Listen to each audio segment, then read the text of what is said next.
different, but we're all the same. We're all the same. We're all the same. We're all different. Calling kids, calling kids, calling kids. It's time for Hastings Kids Time. How are ya? Oh, I'm so glad to hear I'm doing well myself. And I have got such a cool show for you. So let's get it rolling. Alaska with her name is Peter and Dan. But you all her name's Hey kids, you know the drill. I need to take a quick message break, but when I get back, I have more Hastings Kids Time to come. We're all different, but we're all Welcome back to Hastings Kids Time. Let's get on with the show. all the same. We're all different, but we're all the same. Just as different. Well, there you have it, kids. Another great episode of Hastings Kids Time. I hope you enjoyed the show as much as I did because it was a lot of fun. And until next time, if you want, you can watch more of my shows right here on Channel 15. And you can also catch my show called Playful Pages, where we dive into pages of books and discover all kinds of neat things. And until then, if you see me around town, don't be afraid to stop and say hi. I would love to chat. Take care. Bye. The same. We're all different, but we're all the same. We're all the same. We're all the same. We're all different, but we're all the same. We just have different names.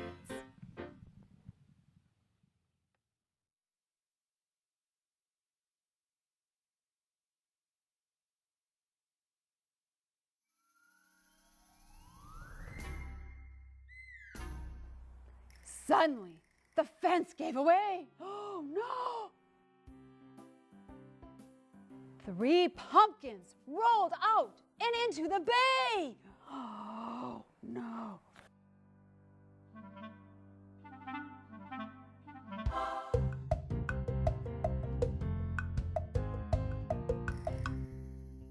Spookly knew what must be done. It was up to him. He was the one.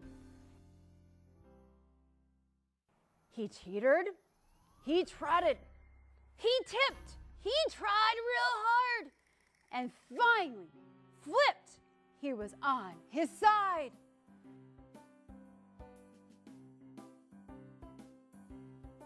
Again, he tipped. Again, he flopped. Again, he flipped. And then...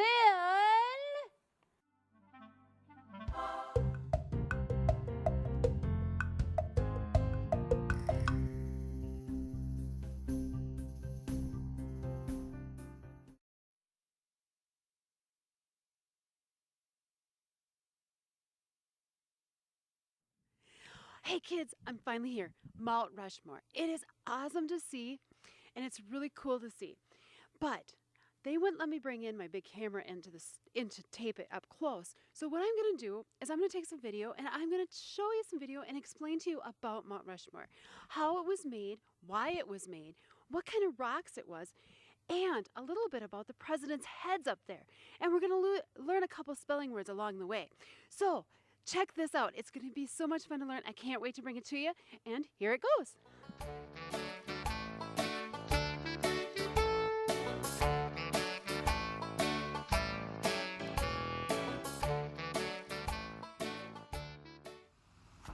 Well, kids, what do you find behind me? Can you tell by this view what's behind me? Guess what? There is glass here, so we're safe. Oh, thank goodness. But can you tell me what's back there? Can you? Yeah, they're African lions. African lions. Can you imagine? We're in Minnesota where it's cold and we got African lions. And these African lions are absolutely huge. Now, I learned some interesting things about these. First of all, these are all in one family. That means they're all related. And these 3 out here are about 5 years old. So about the age that you would be when you went to kindergarten. Now, if you noticed, and I'll show you in some video here in a second, that one lion looks different than the other two. It's got lots and lots of hair around its neck. Can you tell me why? Yeah, that is a boy, or called a male, or a daddy. He's the big macho lion of the territory. And he has all this fur, not to protect him because of the heat or heat. Oh, I don't think they would want him for the heat, would we? Not to protect him for the winter. They do get a heavier coat, though, being they're living here up in Duluth. They do get a heavier coat for winter to keep him warm. But this mane that's wrapped around his neck like that is for protection when he's fighting. I just read that. Ain't that something? That is for protection when he's fighting with another male for territory. And remember, many times we've talked about that territory is the land that they kind of run. That's like my land, you stay off it, and you don't mess with the girl lions or my baby lions. You stay away, because this is mine. So they sometimes fight, because one lion will say, hey, wait a second.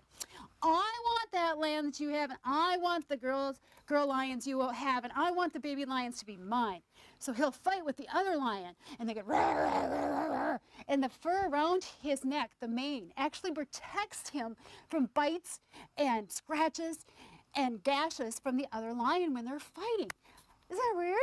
Yeah. So whenever you're at a zoo or you're watching TV or anything about the African lion, the male lion has the big mane around his whole face, and he's bigger and he growls. And the other one is the female, and that's the girl or the mommy. She'll be a little bit smaller, and she doesn't have a mane, and she'll have color throughout her. And I think one is looking at me now. I look back and it's staring right at me. But anyway, these are the African lions. And take a look at this footage because it's really neat. See some shots of these, and I'll tell you a little bit more facts about the lion. Enjoy. Okay, kids, now, while I was taping this bugger turned himself around, and she's lying there like in a prance, like when you see a kitten or a cat, how they are ready to prance on their prey. Well, I hope she doesn't think that I was prey. But now she's starting to close her eyes and wiggle her ears. Now she's a friendly kitty cat. Whew.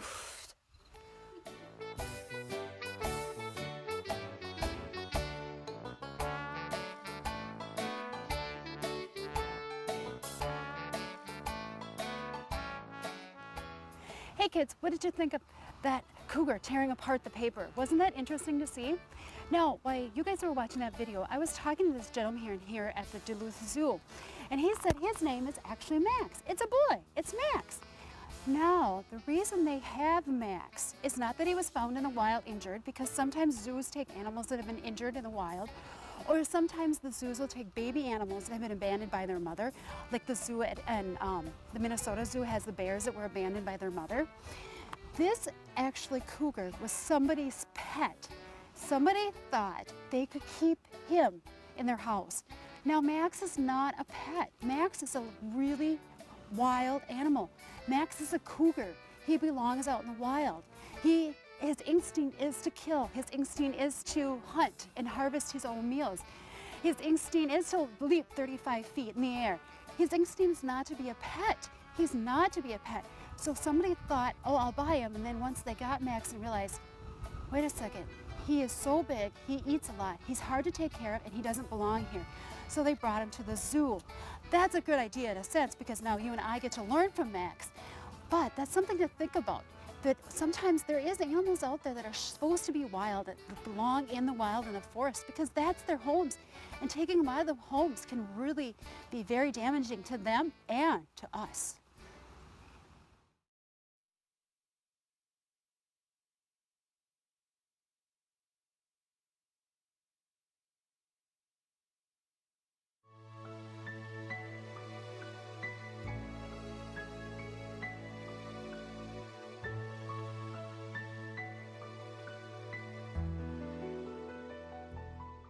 We, the people, elect Abraham Lincoln, President of the United States, November 1860.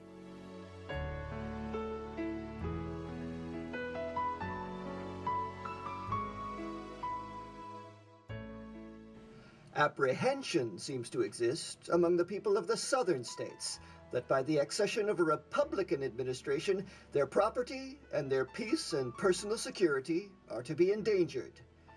There has never been any reasonable cause for such apprehension. Indeed, the most ample evidence to the contrary has all the while existed and been open to their inspection. It is found in nearly all the published speeches of him who now addresses you. I do but quote from one of those speeches when I declare that I have no purpose, directly or indirectly, to interfere with the institution of slavery where it exists. I believe I have no lawful right to do so, and I have no inclination to do so. Those who nominated and elected me did so with full knowledge that I had made this and many similar declarations, and had never recanted them. And more than this, they placed in the platform for my acceptance, and as a law to themselves and to me, the clear and emphatic resolution which I now read.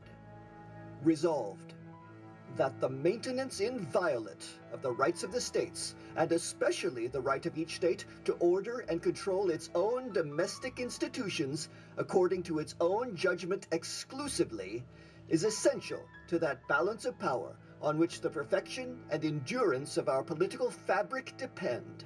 And we denounce the lawless invasion by armed force of the soil of any state or territory, no matter under what pretext, as among the gravest of crimes.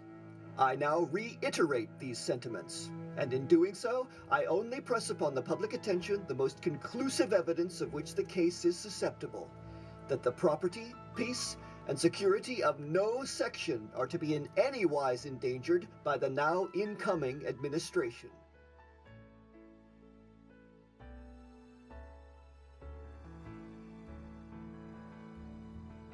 My dearest Corey, as there is an opportunity, or soon will be, of sending a letter, I will write to you again.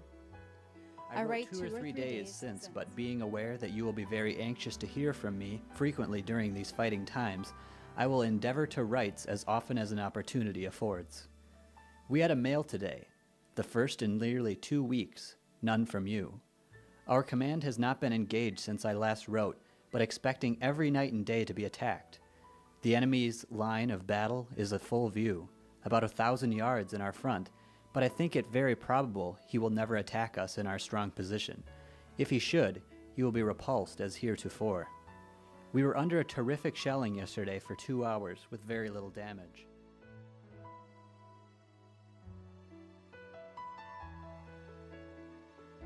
She carefully sits down and opens her letter and begins to read. My dear wife, it is now evening. I am very much better than I have been, but am yet a yellow as an orange. There's nothing of interest here to write unless I give you some of our hospital operations. How many patients we have, I do not know. Probably 450, certain. Oh boy. Oh boy. Come on, don't waste it. It's good.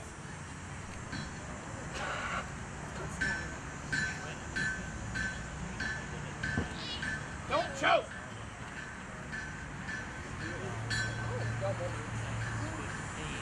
I know it burns, but it'll help.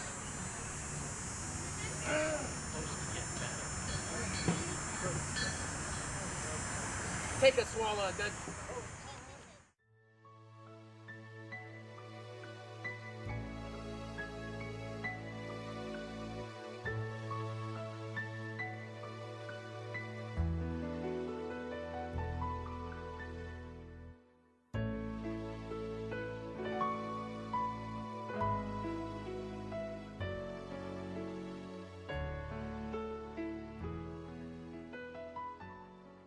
In wrapping up this program, it is a difficult one to do. I have more letters to read, more facts to tell, and only so much time. But I want to leave you with a few facts of thought for all.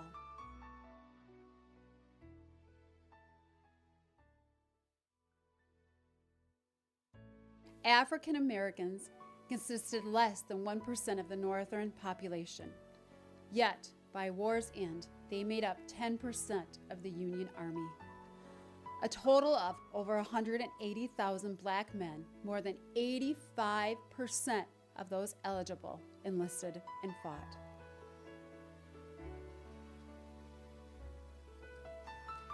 Nearly 1 in 10 Union soldiers were African American. Union and Confederate soldiers ranged in age from 18 to 35, or older, and some much younger.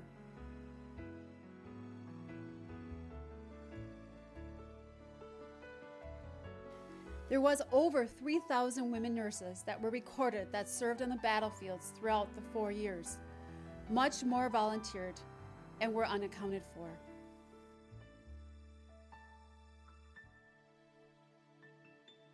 Approximately 620,000 soldiers died from combat, accidents, starvation, and disease.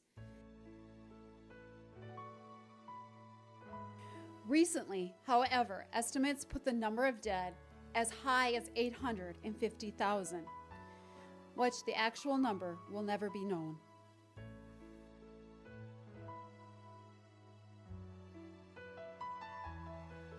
In the end, we can sit and discuss facts, we can read letters, we can talk about truce, we can talk about battles. But all in all, the Civil War was fought for freedom and the justice for all.